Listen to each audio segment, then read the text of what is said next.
nous sommes munis de 2 robots tondeuses et moi j'en suis très satisfait parce que je constate que la pelouse est très bien entretenue, c'est homogène, c'est toujours égal. Ils tondent toute la journée, toute la nuit, sauf quand ils rechargent bien entendu, mais c'est un travail constant. On est passé de 3 tontes semaine sur le terrain d'honneur, je parle, à une veille de match pour marquer les bandes, juste pour que ça fasse plus joli. C'est tout. On n'enlève rien, c'est juste pour faire les bandes. Ces robots sont capables de tondre 5000 m² chacun. Donc voilà pourquoi on a mis 2 robots, puisque le terrain fait environ 8000 m². L'avantage d'avoir 2 robots, c'est qu'ils sont moins sollicités et on est sûr que la totalité du terrain sera parfaitement tondue. Donc la ville m'a amené 2 points électriques à l'extrémité du terrain pour alimenter les transformateurs ainsi que les bases qui vont permettre aux robots de venir se recharger.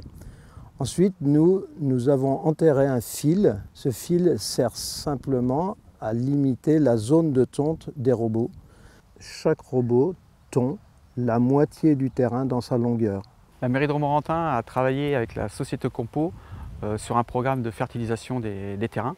Nous avons travaillé surtout sur 3 points. Un enrichissement en azote qui a permis que la pelouse se densifie, un apport en micro-organismes pour avoir un meilleur enracinement et un apport en silice de type agrosile qui a permis aux brins d'avoir une meilleure rigidité pour une meilleure coupe.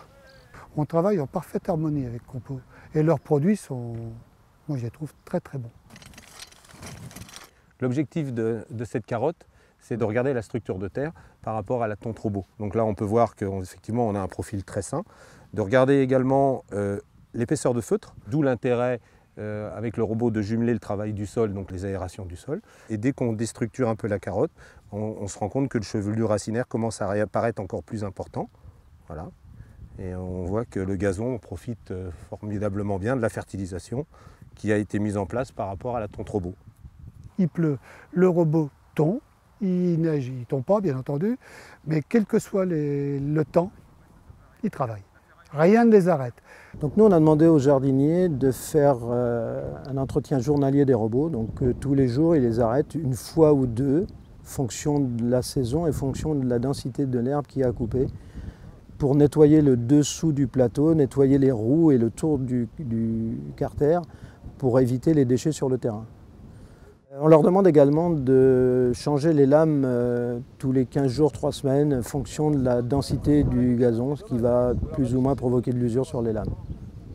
Il existe une application sur le téléphone qui va nous permettre de gérer le robot, c'est-à-dire les niveaux de tonte, les temps de tonte, de faire tous les points de réglage qu'on souhaite. L'usage des robots nous a permis de libérer du temps pour nos jardiniers. Ça leur permet d'effectuer des travaux de régénération, d'aération supplémentaires. Les usagers sont sensibles à l'impact environnemental. Oui. Il y a le calme règne, moi je dis c'est bien, c'est propre, on n'entend rien. Il n'y a pas de nuisance ni sonore ni olfactive, ça passe très bien. Pour des gens qui courent autour d'un terrain, c'est appréciable.